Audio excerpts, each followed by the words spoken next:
Hello, and welcome to the very first edition of Crime News That Caught My Eye. Your not so deep dive into some of the most compelling and curious crime stories that made recent headlines. A quick warning: the content you're about to hear and see could be graphic and explores mature themes, making it unsuitable for young viewers. Now let's get into it.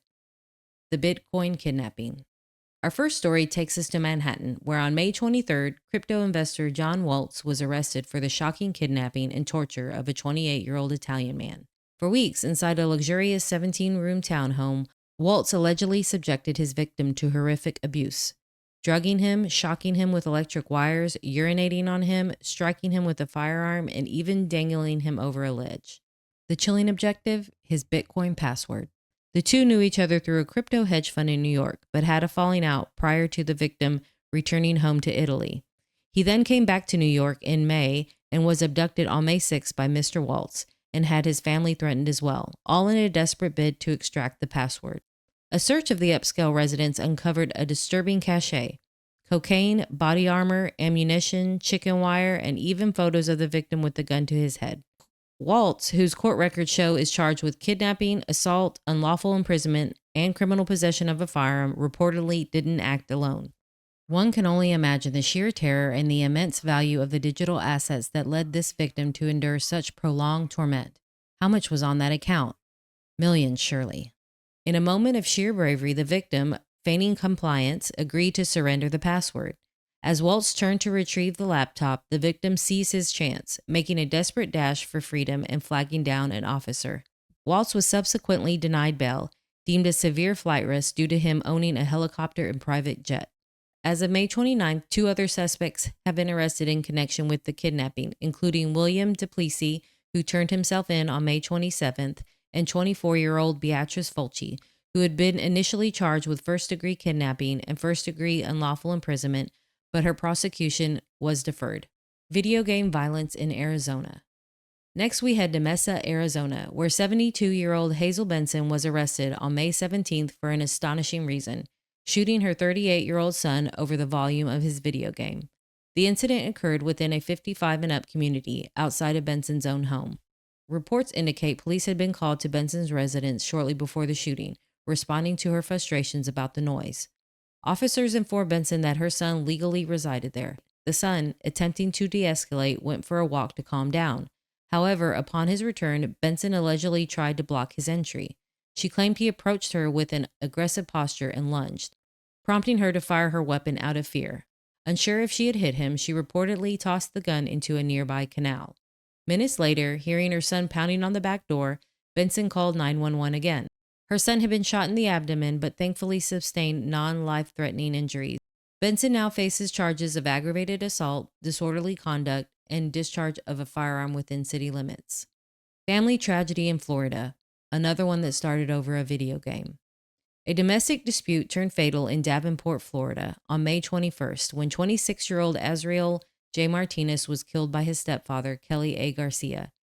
Azriel lived with his mother, stepfather, and two younger siblings, ages 9 and 11. The incident began when the 9-year-old was caught playing Fortnite in Azriel's room, a game his mother had banned him from playing.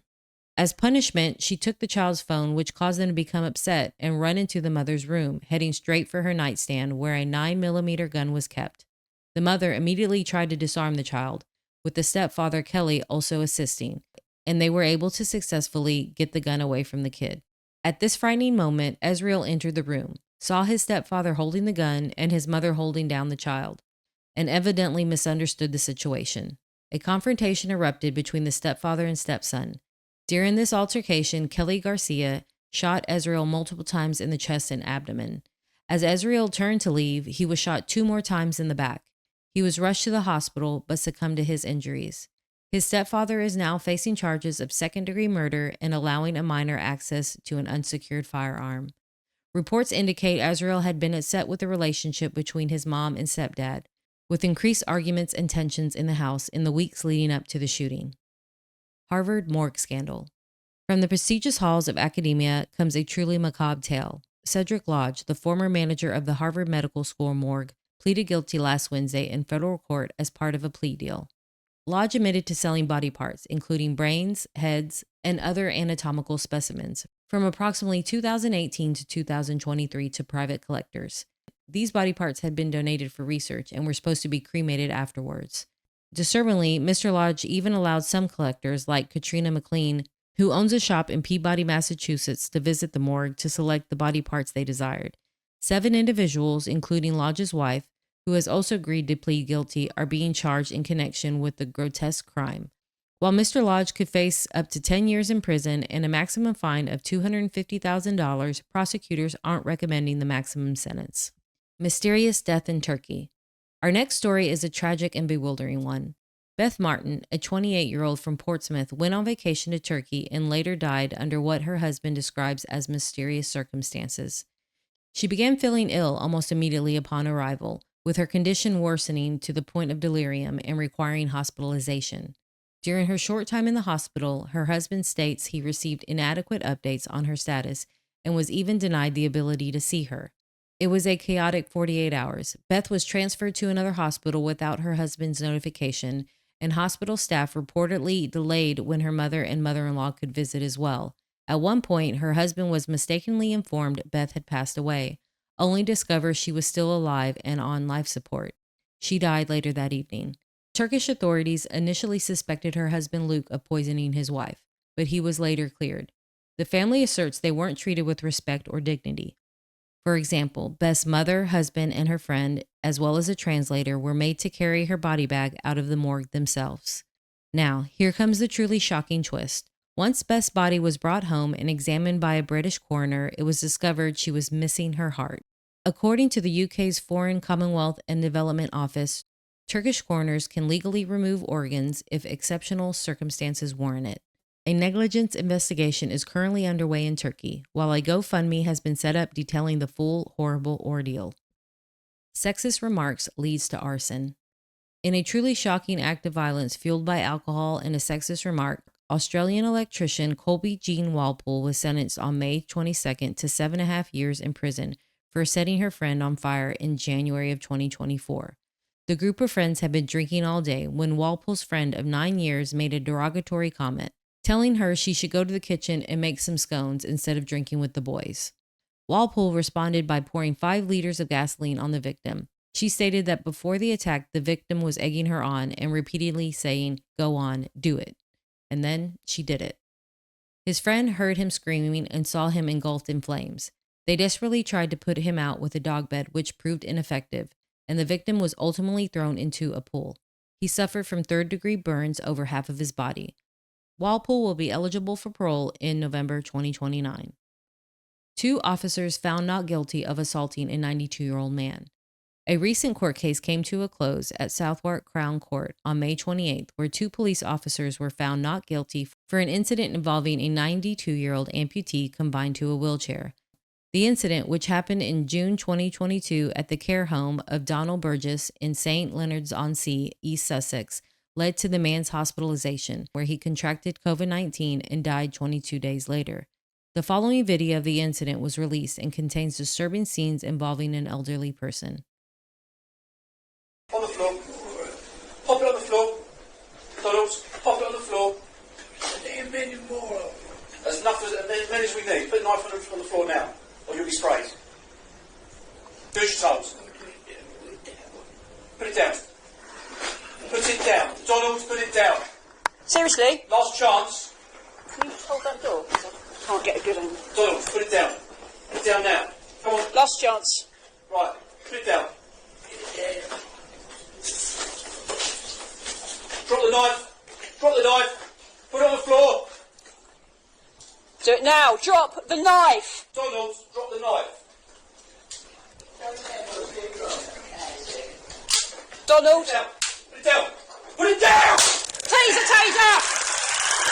On the day of the incident, staff called 999 because Mr. Burgess had grabbed a serrated butter knife and threatened to stab them. Within a mere minute and 23 seconds of the 2 police officers entering Mr. Burgess's room, he had been pepper sprayed, hit with a baton, and tased. One police officer claimed he didn't see that Mr. Burgess was disabled, only noticing the knife. The other officer stated she used her taser because she wanted to prevent her colleague from using the baton again on Burgess, making the first time she had ever deployed her taser on duty. The prosecutor argued that the officers made no attempt to talk to the staff and that they exacerbated the situation. It's also known that Mr. Burgess had a UTI at the time, which can significantly increase confusion in the elderly. Coming from a healthcare background and having witnessed similar behaviors, it's deeply upsetting to see how the police handled this situation. According to the video, he was in his private space with no other residents. One can only hope that the staff exhausted every possible intervention before resorting to calling 999. Paramedics' deceptive abortion. A deeply disturbing case of betrayal comes out of Edinburgh, where paramedic Stephen Doohan pleaded guilty to a heinous crime, secretly giving a woman pregnant with his child an abortion pill without her knowledge. He is facing a lengthy prison term and will be sentenced next month. The couple met in Spain in 2021, and the victim was unaware Doohan was married at the time. They remained in contact, and in March 2023, they conceived a child together. After a sexual encounter, the victim found a syringe and tablets under Doohan's mattress. Tragically, she ended up having a miscarriage. Doohan then attempted to prevent her from telling the police, offering gifts for her silence. However, she ultimately reported him to his employer, providing voice recordings and text messages from Doohan implicating himself. Investigators also discovered that Doohan had searched for drugs that could induce a miscarriage. Doohan has also pleaded guilty to sexual assault, as he also drugged her to make her drowsy and initiated sex with her without her consent, and also pleaded guilty to causing the victim to have an abortion. He is currently out on bail, awaiting sentencing. The Corrupt Rheumatologist. From financial fraud to medical malpractice, our final story details an egregious abuse of trust. Texas rheumatologist Jorge Zamora Quesada was sentenced to 10 years in prison for falsely filing insurance claims totaling over $118 million and receiving $28 million in payments from insurance companies over the course of almost 2 decades. He gave patients false diagnoses, administered needless tests and medical treatments, all to fund his lavish lifestyle, which included private jets, over a dozen homes, and luxury cars. Shockingly, he even treated a patient as young as 13. His medical license has been canceled since 2021. After receiving a federal grand jury subpoena, he went as far as to create false medical records in an effort to cover his tracks. He was convicted of 1 count of conspiracy to commit healthcare fraud, 7 counts of healthcare fraud, and 1 count of conspiracy to obstruct justice. Beyond his 10-year prison sentence and 3 years of supervisory release, he was ordered to forfeit over $28.2 million, including 13 real estate properties, a jet, and a Maserati Gran Turismo. Other rheumatologists in the area testified that they saw some of Dr. Zamora Quesada's patients and found them not to have rheumatoid arthritis, with the unnecessary treatments causing severe harm, such as stroke, necrosis of the jawbone, liver damage, and chronic pain that severely alter their lives. As if all that wasn't enough, he was a horrible boss on another level. He made employees retrieve records stored in a rundown barn, and the files were covered with animal feces and urine. He also hired people on J-1 visas to control them, threatening to fire them and potentially jeopardize their visa status. And that's it for me. Good night and be careful in all you do.